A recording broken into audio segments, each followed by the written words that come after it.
Hey everyone, my name is Donnie, and I'm so glad you're with us today. Before we jump into today's lesson, we're going to start with our in time. This is the part where we look inward, toward each other, to build connection and community. There are no right or wrong answers here. This is just a chance to laugh a little and get everyone talking. So take a moment, share your answers to the following question with the group, and then we'll jump into today's teaching.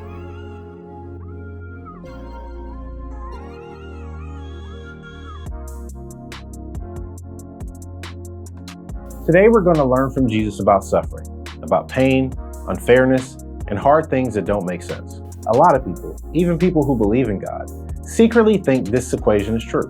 Something bad happened equals someone messed up. We may not say it out loud, but we may think it. If they had made better choices, if they had more faith, if they had done things right, this wouldn't have happened. That way of thinking makes us feel safer, because if bad things only happen to people who mess up, then we tell ourselves, as long as I don't mess up, I'll be fine. Jesus challenges that thinking in a big way. In John 9, Jesus and his disciples see a man who has been blind since birth.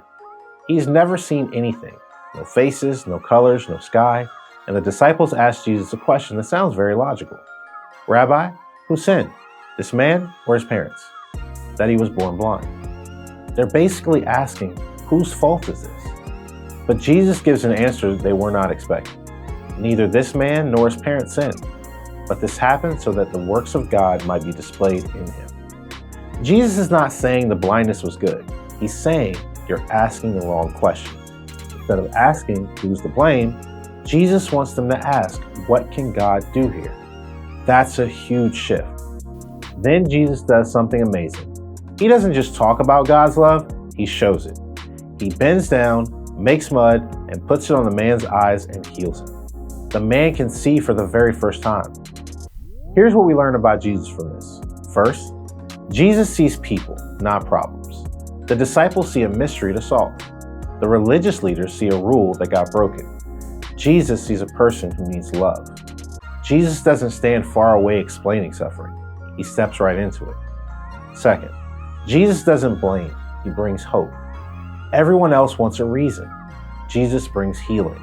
Instead of asking, what went wrong, Jesus shows what can be made new. Third, Jesus invites us to join him. Jesus says, as long as it is day, we must do the works of him who sent me. Not, I must, we must.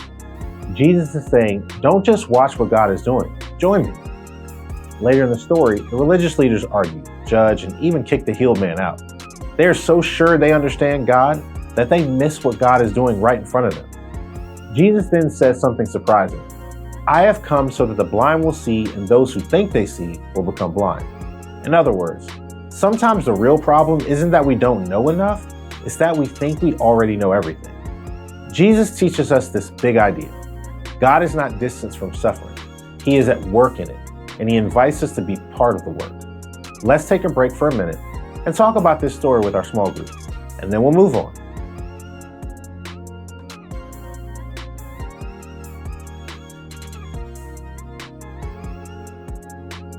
So how do we live this out? You may not be healing blind people, and that's okay. Jesus doesn't ask you to fix the world. He's inviting you to take small steps that look like him. Here are 3 simple ways to live this out. First, change the question you ask when you see someone struggling.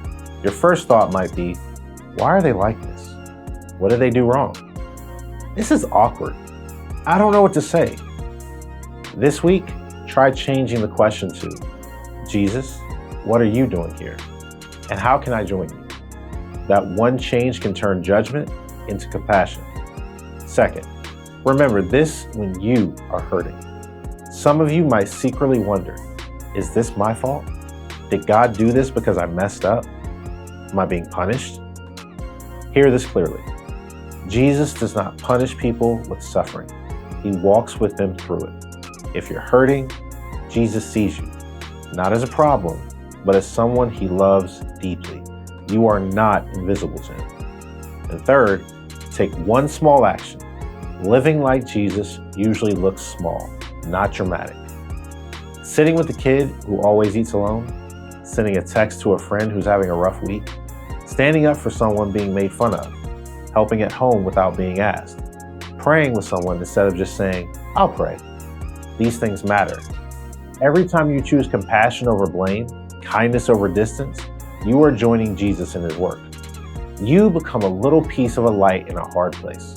In fact, try praying this one simple prayer this week. Jesus, help me see people the way you see them, and show me one way I can join you today. You don't have to do everything. You just have to take one step. So let's be people this week who see people instead of problems. Thanks for listening. I'll see you next time.